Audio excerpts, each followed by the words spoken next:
guys! Welcome back to our video. Keep on watching! Orange ba gusto mo?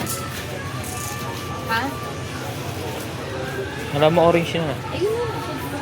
Hindi, okay na yan. Apple. So today, it's our grocery time and palengke day. Ito nga at namalengke muna kami ni Hobby ng konting mga stocks namin dito sa bahay. Kasi kapag talagang namamalengke kaming ganito, dahil nga kaming dalawa lang naman dito sa bahay, madalas talaga almost a month na namin tong stocks. Aling Cory. Si Aling Cory. Namili kay Aling Coring.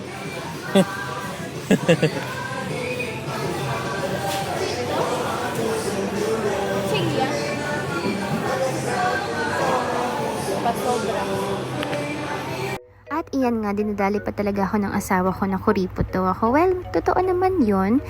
Is light kasi kapag talaga para sa sarili ko, kuripot ako. Pero pag para naman sa mga mahal ko, like sa asawa ko, iyan, sa pamilya namin, sa mga magulang, kapatid, talagang all out kami.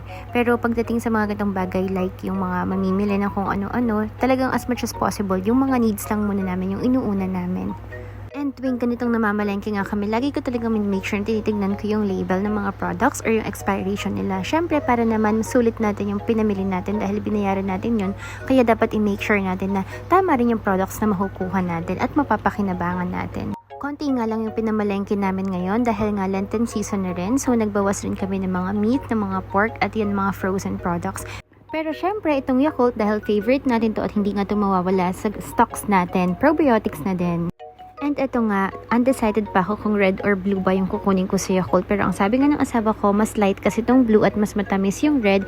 Since diet nga tayo, so kailangan itong blue lang yung aming kukunin. And eto nga, hindi rin nawawala sa bahay itong aming butter kasi nga mahilig din kami magluto-luto. So just in case, at least meron tayong extra or meron tayong stocks dito sa bahay. At eto nga, nagdira-diretso lang ulit kaming mamili pa ng mga gagamitin pa namin or mga essentials namin dito sa bahay at hindi nga mawawala itong aming vegetable oil. Ito talaga yung ginagamit namin. So tip lang guys, para iwas cholesterol, mas maganda talaga mga vegetable oil, yung ginagamit natin pang luto or mga palm oil, olive oil, ganon. Medyo mas pricey siya compare sa normal na oil pero mas maganda. Mas maganda siya sa health. At eto, nag-restock na rin kami ng konti naming mga canned goods pero hindi din naman kami madalas na magganito. Madalas stock lang din talaga to kapag pecha de peligro na. Syempre canned goods muna tayo. And after nga nun, pumasok lang kami sa loob ng palengke para naman mamili nitong itlog. Mukhang itlog kasi yung asawa ko kaya hindi talaga yun mawawala. At iba pang mga gulay, mga aromatics din namin dito sa bahay. At syempre, ito nga ang aming prutas. As much as possible talaga nag-stock din kami ng mga fruits para na rin sa sarili natin, syempre para sa health, mag-invest tayo sa mga ganito.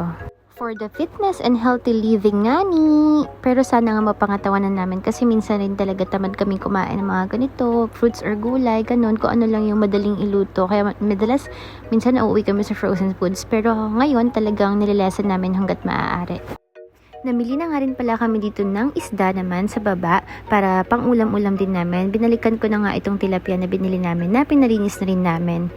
After nga nun, ito naman at nagpunta kami sa Lucky Save kasi meron nga kaming gamit sa bahay na bibilhin na talagang ang tagal na namin kailangang bilhin at kailangan talaga sa bahay pero nalilimutan namin bilhin kasi nga kami one-stop shop kami or kapag lumalabas kami para mamalengke, iniisa na namin lahat para sulit at hindi syempre sayang sa gas lalo na ngayon na ang mahal-mahal na nga ng gas. Isa nga sa binili namin itong storage box kasi nga paglalagyan namin to ng mga tira naming gifts na nabasa nung dinefrost namin yung ref. So iyan.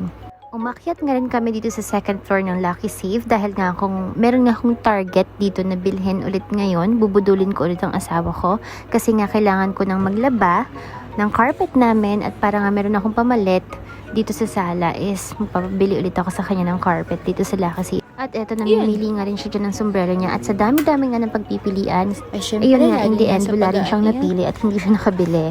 So ganyan talaga yan, pihikan din yan pagdating sa mga gamit niya. At syempre, ito nga ang isa sa mga favorite spot ko dito. Ayan nga yung mga carpet. Kasi talagang gusto ko rin sa bahay may carpet. At the same time, malalaki talaga yung mga carpet dito sa mga sizes nila. And mura pa, hindi siya ganun ka-pricey. And maganda yung quality. After nga nun, bumaba lang kami dito sa baba. Dito naman kami sa section, syempre, ng mga favorite ng boys. And after nun, pag uwi nga namin, eto, natulog na rin kami. Kasi nga Monday to, so may pasok. And hinayaan muna namin yung mga pinamili namin nakatambak. Tapos pagkagising ko, ayan, dyan ko na lang din siya nag-start na ayusin.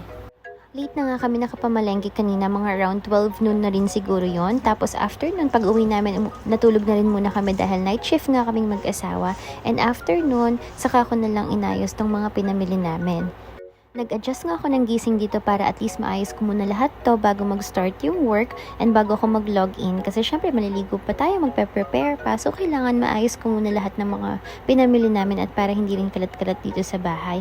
Habang ang asawa ko nga yun is tulog pa, after din niya nagluto na rin ako ng amin namang dinner para paggising niya is kakain na rin kami. And then, dire-diretso na. Work na kami. At yan, puro gulay nga yung mga pinagbibili namin. Prutas, ganyan.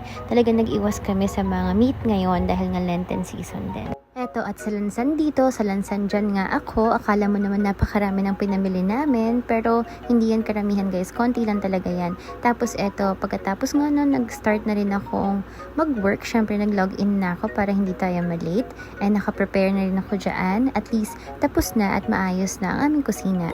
That's all for today, thank you for watching, bye!